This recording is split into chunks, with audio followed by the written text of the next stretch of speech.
criminal justice graduates, our law enforcement officers need to understand some of the aspects of the global village when they may approach somebody of Hispanic background in a traffic stop, and some of the cultural aspects of that might lead to a level of danger that may not be there. So it's important that our students understand that we don't need to think just about international events to realize the global nature of today's world.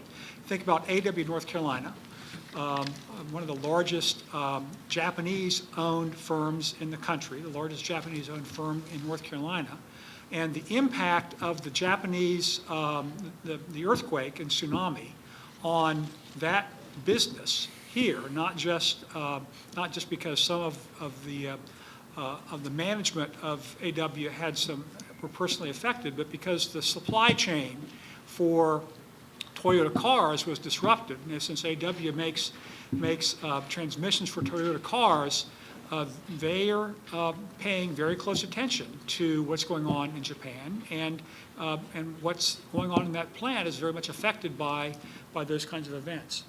Think about some other aspects of globalization that aren't maybe well known. Food Lion is a multinational company. Its parent company is a Belgian multinational. So it's not just preparing people to work in the global workplace, but the recognition that the global workplace is with us today. Three things. I'll mention at Duke University. First, there are 10 schools within the university. Each of the 10 have a study abroad component for undergraduates, which is very aggressively used. Duke also has a signature program called Duke Engage, and this is where the university will pay for and underwrite a summer experience, either international experience or domestic experience for every Duke undergraduate. Thirdly, you may have read that Duke is establishing a campus in Kunshan, China, south of Shanghai, in partnership with the city of Kunshan. The Fuqua School of Business, the Nicholas School of the Environment, and our global health program are all the primary providers of instruction to begin. This was an idea that was first brought forth by Blair Shepard, the dean of the Fuqua School of Business, and his notion was, and I agree, that any business school worth its salt will actually have a study component in China, which is, of course, the largest emerging market and our major economic competitor. And so if students are going to learn to be competitive in a global market, working for whatever business they choose to work for, they need to be there understanding how China operates. And so later on we'll have undergraduate programs there where students can actually spend a semester or so there at that campus in China to get a better flavor of our major economic competitor. Thank you. Well, questions? We're going to take a second. We're going to change the tape here. And then because of the time, we're going to actually open the, allow anybody in the audience to ask our esteemed panelists any questions that you'd like, pertaining to the subject, of course. Ted, I have 2 questions. Well, have we got the tape ready? We don't want to miss this question. It's going to be. Also, once the question's asked, it would be very helpful since there's no microphone here. To repeat it. Here. Certainly. Sure.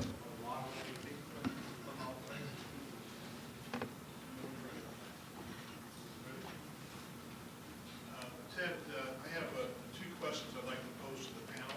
First, to thank all of you for being here, and your comments were certainly insightful and much appreciated. I'd like to talk about something that you and I discussed a couple days ago, and that is to what extent does private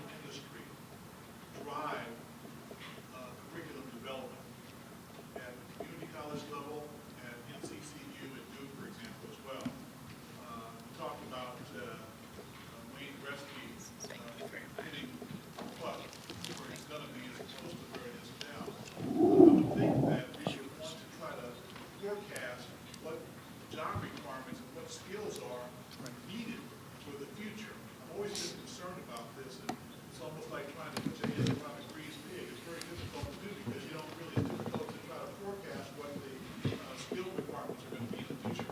Yep. The second question is, how does, it's always been a concern of mine, how do you create a well-rounded kid, person, a kid who's going to be an adult? One who understands the classics, one who reads well, writes well, understands comparative language, and so forth, reads Beowulf and Shakespeare. On one hand, yet has a technical education and appreciation for technical expertise as well. Most of the people I know are either one or the other. Either they're really, really good in the liberal arts and the classics, they write well, they read well, they speak local languages and so forth, yet they know nothing about technology. And on the other hand, I worked for an engineering company for a lot of years, a Fortune 500 company, and many of the engineers were not good writers. They were strong technically, but they, as far as being able to understand how to write a coherent paragraph, they weren't really good at that, but they really knew their technology. Anyone could respond? Well, I'm just going to shorten the question a little bit to what I can remember.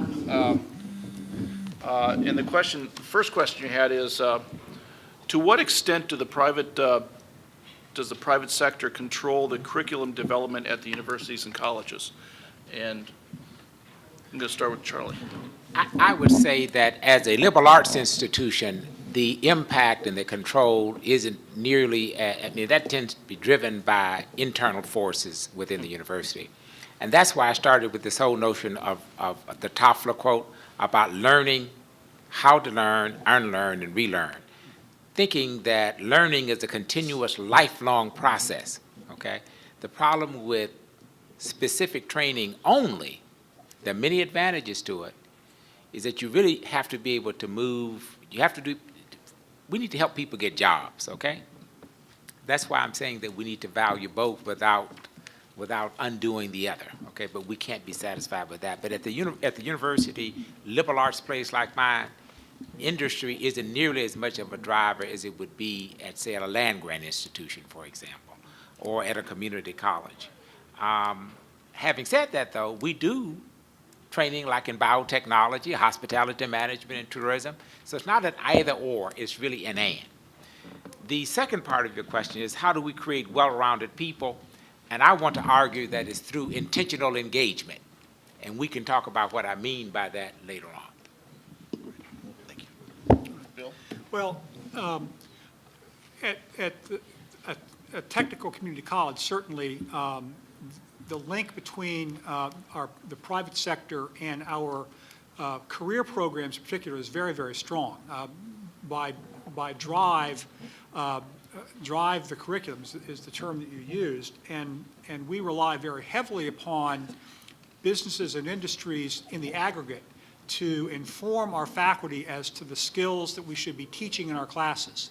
All of our career and technical programs and our health programs have very active advisory committees that are comprised of business and industry leaders, potential employers of our graduates, former graduates, who meet with us a couple of times a year to talk about trends in the industry, work with our faculty in reviewing the curriculum that we're offering to make sure that the skills that we're covering in those programs are preparing graduates for employment in the industry. We also work very closely with new and expanding industry in providing customized training. As I said before, one of the real I think important features of North Carolina's industry recruitment efforts is training for the particular employer. So when Ted is out working with his team and the team from the Department of Commerce in North Carolina on recruiting industries to come to North Carolina, one of the things that he has in his pocket is a program that is administered through the community college system that provides specific training for the industry at no cost to the industry. And so we work very closely with that industry in developing what that curriculum will be, what that program will be, so that when they show up here and open their facility, they have a workforce that's ready to go to work. So in that sense, the curriculum is very much influenced by what's going on in the industry. I think that we have to be very careful whether it's on a liberal arts campus or a land-grant campus or in a community college campus. We talk about the industry driving the curriculum. I think that we hire faculty for their expertise and they have control over the curriculum, but we work very closely with industry to ensure that our curriculum is relevant because as I said, we're in the workforce development business. We're in the business of preparing people to go to work and have meaningful careers. And if we're teaching people how to make gadgets and we're not doing it right, then they're not going to work as gadget makers. And so we work very closely with industry on those kinds of things. I think in terms of the well-rounded individual question, I'm very much a believer that education works when it's relevant, and this notion of engagement that Dr. Nelms mentioned is very, very important. At some point, reading the classics is fine, and I have a degree in English. It took me 9 years to get it. But at the end of the day, very few people pursue higher education these days exclusively for the benefit of expanding the mind. Increasingly, we turn to education. We see education as individuals and as families as a way for social mobility. We think of our children's lives as being better when they go to college and graduate from college. And the Gates Foundation has done some research. One of the reasons the Gates Foundation is investing very heavily these days in the notion of college completion, and Charlie talked about focusing on college completion is very, very important, is they realize that they've come to realize that the number one determinant in social mobility in the United States today is the educational attainment of the parent. So in order for our future, the next generation, to enjoy a better life socially and economically and culturally, it's through the educational attainment of this generation. And that's why that's very important. It's a bit off track with the question of how do we prepare the well-rounded person. I think if we figure out how to create Renaissance people, if we could figure that out, we would probably patent it and retire. I'll just make one comment regarding the second question about a more well-rounded, say, college graduate. The theme now at Duke is interdisciplinarity, and essentially all undergraduates are encouraged to take as many courses outside their major and outside their particular school as possible. They now have options for not only double and triple majors, but for up to 5 additional certificates when they graduate with a baccalaureate degree. So essentially, it's a much more flexible curriculum. It's one that really does focus on a multidisciplinary approach and providing as many options as possible to really expand the level of preparation of all the students. And I must say that they're taking great advantage of that, because the range of choices that many students make in terms of courses outside their discipline is pretty wide-ranging, and the additional certificates they graduate with, as I monitor them each year at commencement, is pretty extensive. So essentially, that's the approach that Duke is taking now, moving away from a standard fixed curriculum, providing as much flexibility as possible, allowing for expansion of curricular horizons, and actually forcing schools to work together to create new courses that do blend important aspects of different disciplines.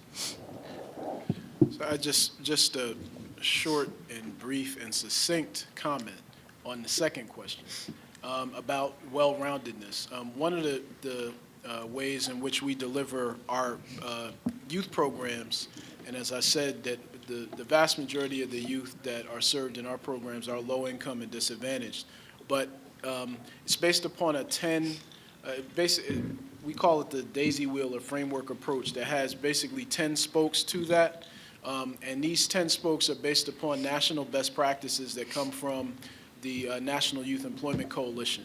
It basically said, these are the 10 things, if you include them in your youth programs, will provide the best chances for success. First of all, you've got to connect youth with caring adults, so mentoring. You've got to connect youth with social services, child care, transportation, and so forth. You've got to connect youth with some sort of short-term work experience opportunity, preferably something that is connected to a wage because it teaches them accountability. We've also got to connect them to tutoring where they need it. And so those are about 5 of the 10. I won't go through all 10, but in other words, you have to wrap services around every possible deficit of a young person's life in order to move them forward. And so that kind of daisy wheel approach connects to some of the curriculum and the curriculum-based concepts that Phil was talking about. Sir? Getting documentation, so what available for my neighborhood, like you were talking about, what opportunities is available so I can take back to them or let them know that it is out there? Well, what I don't with me, but in terms of coming out to the neighborhood, I'm sorry, the question was if there's written documentation about what job opportunities exist and training opportunities exist that can be brought back to the neighborhood. One of the ways we do that now is by actually going out to the neighborhood, our staff, at a location that's convenient for community residents and telling them about just-in-time opportunities. As an example, we have a brownfields job training class that's going on right now in connection with Bill and Durham Tech. They're actually doing the training for us, and we're doing a lot of the connections of the graduates to jobs in that field. And we can come out to your community and basically host an orientation session at a place that's convenient. And so maybe after the session, we can talk more about where you live, and we can facilitate making that happen. Ma'am, you have a question back? Yes, sir. This question is more geared toward Dr. Ingram and Mr. Dick. With folks changing their career path because of the sign of the times and entering into the community colleges, how are you advocating or gearing folks, Durham County residents that have a criminal record, to enter back into the workforce? Okay, Well, I guess the question is how, Yeah. I'm just going to repeat it, how are we preparing Durham residents with a criminal record to reenter the workforce? Right. Okay. Right. Well, our ability to get people back into the workforce is limited. I mean, we can prepare people, we can provide skills or opportunity for people to learn skills that will prepare them for the workforce. We don't have a strong, we don't have a placement service on our campus. Just a bit about our enrollment, about 80, not now, probably 2/3 of our students are already employed at some level. So we don't have placement opportunities. We don't have a placement service for graduates. At the same time, our admissions practices do not preclude people with criminal records from enrolling in the college. One